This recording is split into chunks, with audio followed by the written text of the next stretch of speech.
right, welcome back into another episode of the Idea Collision. We're kind of doing these, seems sporadically, kind of every other week right now. That's not by intent, but last week I was not on vacation. I was recuperating from dental surgery. So certain things, it's very inconvenient for dental work when you need your mouth for a living. So we've been looking at agendas, and I want to explore this a little bit deeper. And you might possibly be a person who, if you've looked at some of these that we've gone through, you do not identify necessarily with some of the stuff that we've covered, right? You're possibly a person who really is not into political or social agendas of any type, either side, whatever they are. And so as I talk about those, you're like, I don't really identify with this. So in other words, you're like me, where you like to turn it all off. And I've done that more and more in my life. I am so disconnected at this point from politics that there are times where I actually miss real news, like valuable information. I did not know about the stuff going on in Maui for probably like 3 or 4 days until someone mentioned it. I'm like, what are you talking about?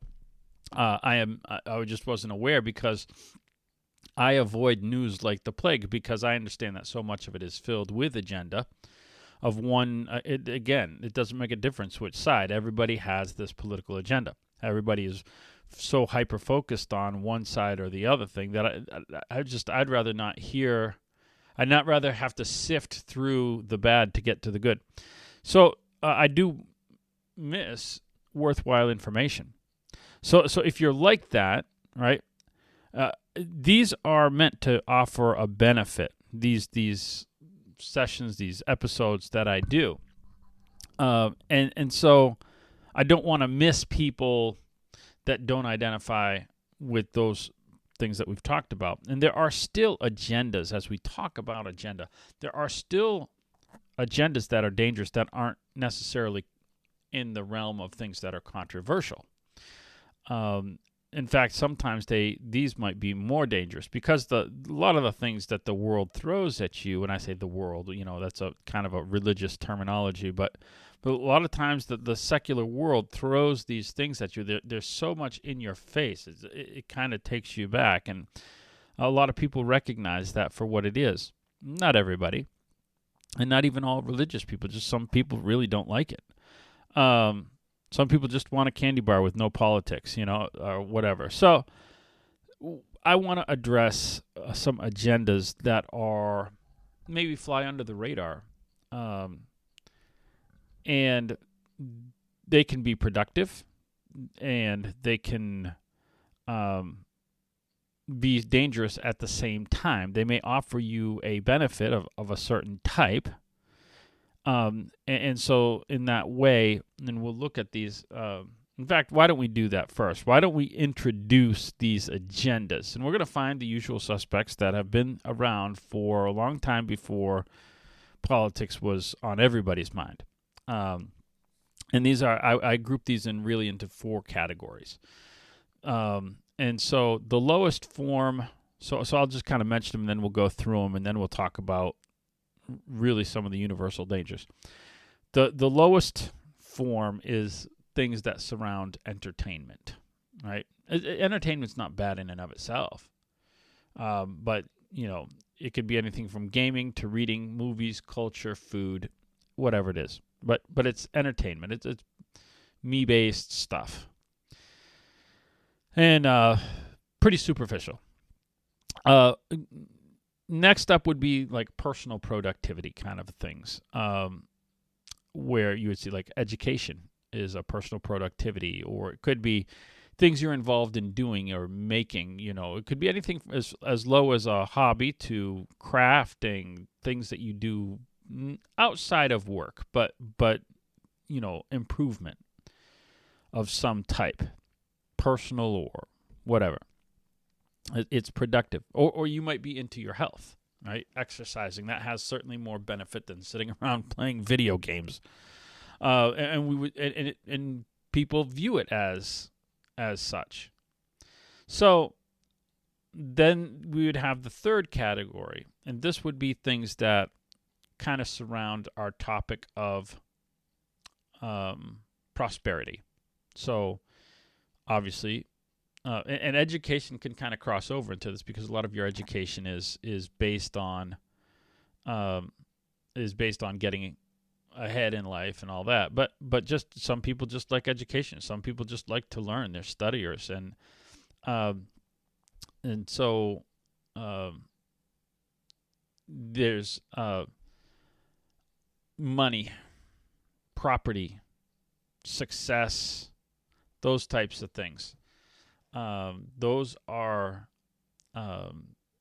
all of the accumulation kind of things that go with prosperity. And then the fourth category is relationships. Anything from being, friends, hanging out with friends, and being surrounded with a group of people, to romantic things. Obviously, that tends towards that. You get a romantic interest from those circles that you hang out with, whether it be in college or work or wherever, whatever social circles you're in. And then, of course, that leads to marriage and typically to children and so on and so forth. Those are the four categories, and that I think most things that we value in life fall into. And they're none of them bad intrinsically by their own nature, and that's the danger in these. The dangers that we view these as valuable, they're not harmful in and of themselves. But the point of this podcast is to highlight the importance of spiritual truth, and each of these in one way or another limits or can limit spirituality. The entertainment one is obviously the easiest to see the danger of, because entertainment is so superficial, and we recognize that it doesn't leave us with any improvement of self. It is the most temporary of all of them. An hour after a movie, you're not talking about the movie, right? I mean, unless you're a Star Wars fan. Okay, other than Star Wars fans, an hour after the movie, you're not talking about the movie. I mean, it's, Star Wars came out in 1978, and Star Wars fans are still talking about it. So, I like Star Wars, but still, I mean, we recognize you can only talk about Darth Vader so much, and it grates on your nerves. So, entertainment is so. There's really nothing there in it of substance. Its value, if it's going to have a value, is it's nice to escape for a little while and take your mind off of things, and maybe there's a social aspect to it, being with friends. Maybe that kind of plays into that other one a little bit. It's a kind of a catalyst for that, but it's really it requires nothing because it gives you nothing. So and it because of its ease, it is the most addictive of these. Money seems to be addictive, but the accumulation of money is usually work. So if you're addicted and you don't want to work, then crime is kind of the way you turn there. But or get suckered into a lot of get rich quick schemes that end up making you poor. Well, so the next one up is productivity. Now, this isn't as transient as that. It has a little bit more. It leaves you with something, and that makes it more deceptive. Remember, this is not the financial stuff, but this is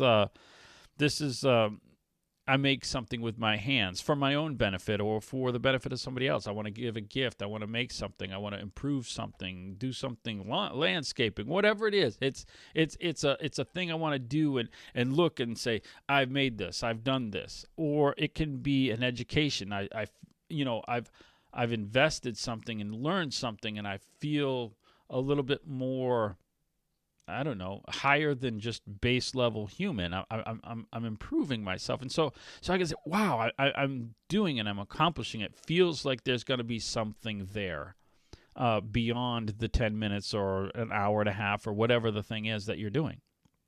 So it has improvements. And a lot of these also address our identity desires and needs as humans. So that actually makes it more deceptive, right? Because it's limited in its improvement, but it makes it feel like it's doing stuff, but it still is temporary. Like, if you're addressing your health needs, I'm going to the gym and I'm doing stuff and I'm feeling good about myself. Listen, I don't care how much you invest in your health, it's going to decline at some point in time, right? Whatever you make is going to eventually, it's a nice gift, and in a couple of years, people are going to like, well, that's been sitting around the house. I'm going to discard it, or I'm going to put it in a box somewhere, and, it's going to collect dust somewhere or whatever. It's going to get broken. Like, just those types of things. The garden's going to grow weeds, whatever it is. We're pulling stuff out of our landscaping that like I first got this house and I'm doing it, and now it's coming out. Like, I have to undo a lot of work. That's just the nature of things. So that is going to be discarded. So this is also not, but because it takes time and investment, it's taking away from spirituality. Prosperity, money and stuff is so important to me. All right. Let me tell you the story of Ricky the ferret. Ricky was my ferret when I was in 8th grade, 7th grade, somewhere in there. I think 8th grade. And he wasn't with us too long. He didn't die. We lived near a golf course. He got out, and I'm pretty sure he found we lived in Texas, and I'm pretty sure he found, it was like heaven that he found, all the groundhogs that they have, or not groundhogs, prairie dogs that they have down there. And so I'm sure he was in heaven there. But before heaven, he found paradise in our house. We know this because when we were leaving that apartment, we cleaned out a closet, which was a closet he stayed in. He had dug up the carpet in one area, and a lot of the things that had gone missing in our house were in his room. Stuff that Ricky had no need for. But they were all had one thing in common. They were all shiny metal, right? Like, so there was like some stuff like they were like silverware. Like, I was wondering where all our silverware went. Well, it was in Ricky's room, and along with bottle caps and stuff like that was useless. But to Ricky it was all valuable, and we do that. We accumulate things, and we find so much importance in a lot of this stuff, and some of it is good, and some of it is useful, and some of it's not so much. But all of it takes our attention away from spiritual things.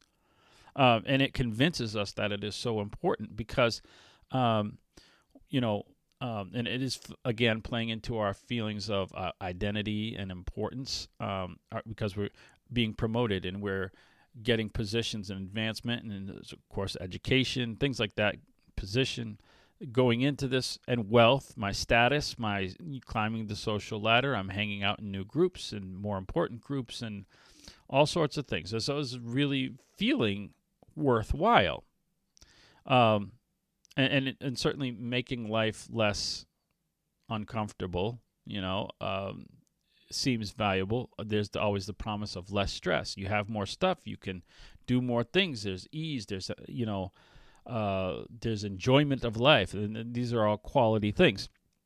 And then, of course, you get to even beyond that, leaving something for your children. If you're investing some of that wealth, well, that's now going beyond my own lifespan. So it's higher in a weird way. It's higher than just simply being productive on my own and investing in myself, because now I'm investing in other people. But really, it is kind of deceptive because my anxiety isn't lessened, really. It's just changed. I go from being anxious about not having to now I'm anxious about losing, right? So things are still temporary. They feel more permanent, but they're still temporary. Houses burn down. Stock markets dip, and I'm worried about, what's going to happen to this? What's going to happen to that? Now I have to buy security systems to protect what I have. Now I have to do this to protect what I have, and protect. And so now my anxiety is just shifted. So when I have a beater car, I don't care if you ding it. It's like, I don't notice where. Now I have a nice car. That's wonderful. Now someone just walks by and, don't touch my car. So just the anxiety has changed. Well, the fourth one is relationships. And this seems obvious that this is the most noble, and I think most people would identify it as the most noble one. And this is deceptive because it's entirely based on, I shouldn't say entirely, based on what we're talking about. Obviously, this is a family program, but um, most of it is based on internal benefits. Relationships are about internal things. And so what can be more long-term than family, for example? And it isn't even family spiritual by nature if we think about family with the concept. Well, here's the thing about that. Separation is inevitable. Your college friends, you probably don't stay in touch with any of them unless you're like a year out of college. You might stay in touch with them. But if you've been out of college for 10 years, you probably don't know more than 2 or 3 of your college friends. That's being generous. People move. Like even like I haven't like the people I grew up and this is even church friends and people that were very influential in my life. I haven't seen many of them in 6 or 7 years. So we might stay in touch briefly, or it's social media, but our lives evolve and change, and things happen. Relationships are not permanent, and of course, even what I deal with in as a minister and as a person in healing hearts, I deal with real separation. I deal with death, divorce, incarceration, those types of losses, and so guess what? These things aren't permanent. There is real grieving. There is real things that limit even relationships. They aren't spiritual intrinsically, right? As shown by divorce rates and things like that, and breakups and all the romantic turmoil that people go through. The greatest deception is that character of relationships. It is emotional, which is internal, but emotional and spiritual are different. Emotions come and go, and so often that's why we see relationships come and go. But spirituality has more depth. Now, all of these, there are some universal things. Some of these are different in how they are deceptive, but all of these pose one danger, and that is this: that in one way or another, they all reduce the importance of spiritual things. Now, the lesser ones do this by distracting us, right? I'm really into this video game. I don't have time for other stuff.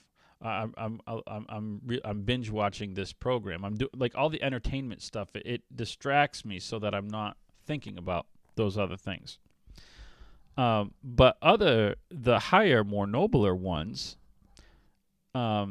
reduce the importance of spirituality by camouflaging themselves as spirituality and therefore convincing us that we don't need spiritual things. And that's actually more dangerous. So,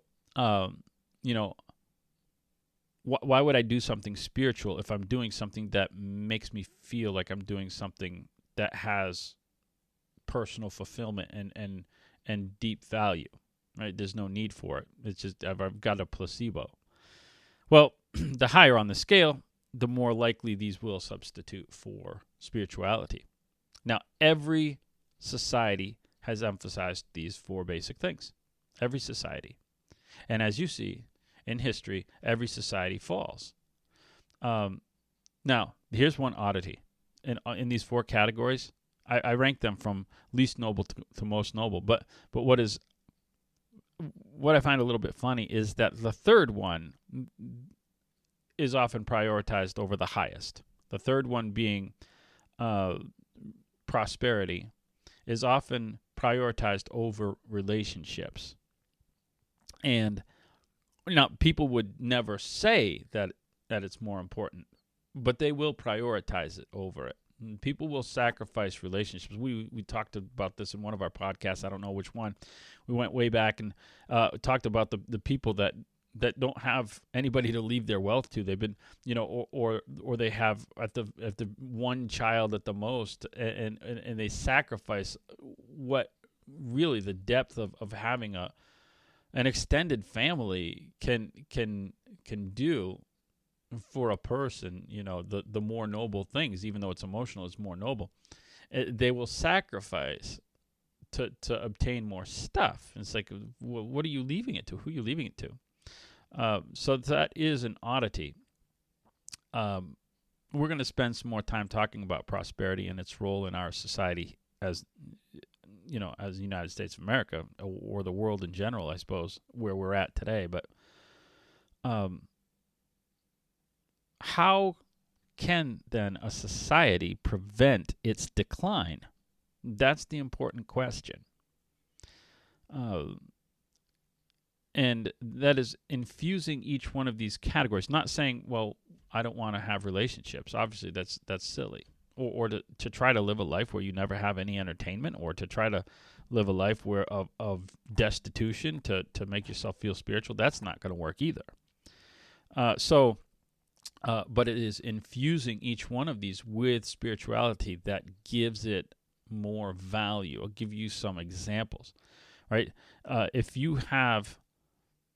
your entertainment, take the silliest one. If your entertainment has spiritual value, I'm not saying you have to like constantly read the Bible or everything, but if you're, we read as a family. Now, sometimes we just read silly books, but sometimes we'll read like Chronicles of Narnia, which has a religious backdrop to it, right? It has some spiritual thought in it.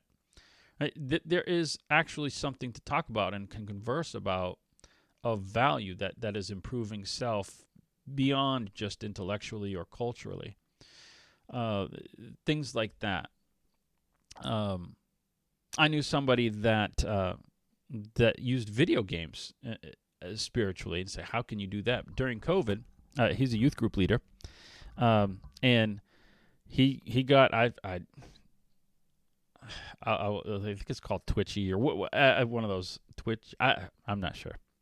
I am not a gamer. Anyway, but he got an account where he would interact with his youth group because everyone was quarantined at home and all that.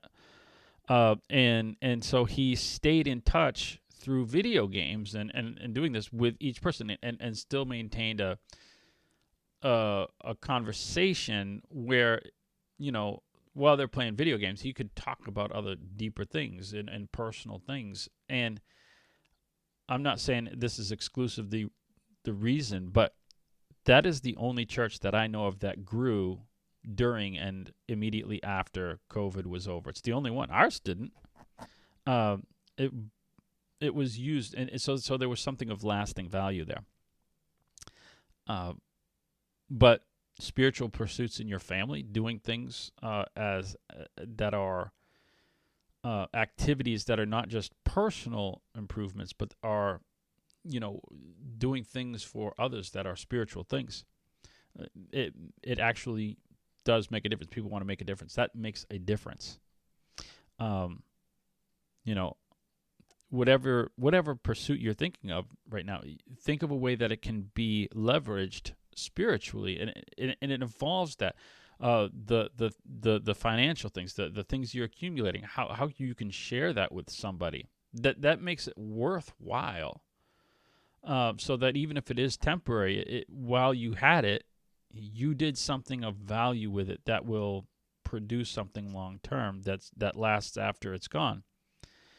So all of these, no matter what the category, you see that it's not that it's against spirituality, just that it poses the risk of being so. But it can be incorporated with spiritual things to really do a lot more. So that's the challenge is not just to find a way to leverage that. That's one thing, but in doing so, I often close by saying, "Hey, have a good week." Well, don't just have a good week, but if you do some of the stuff, start somewhere, and you will prove what I'm saying. You will. I won't even have to tell you to have a good week. That's just kind of a sign off, but you will have. You'll start to immediately notice a difference. You'll start to immediately notice that you feel more substance in yourself, that you address those identity needs in a deeper way, more personal, and you're building relationships in a deeper way, not just hanging out, whatever the thing is. So I encourage you to find one thing that you value this week, to try to leverage it for something spiritual, and I will make every attempt to be back here next week, provided no surgeries. All right, see ya.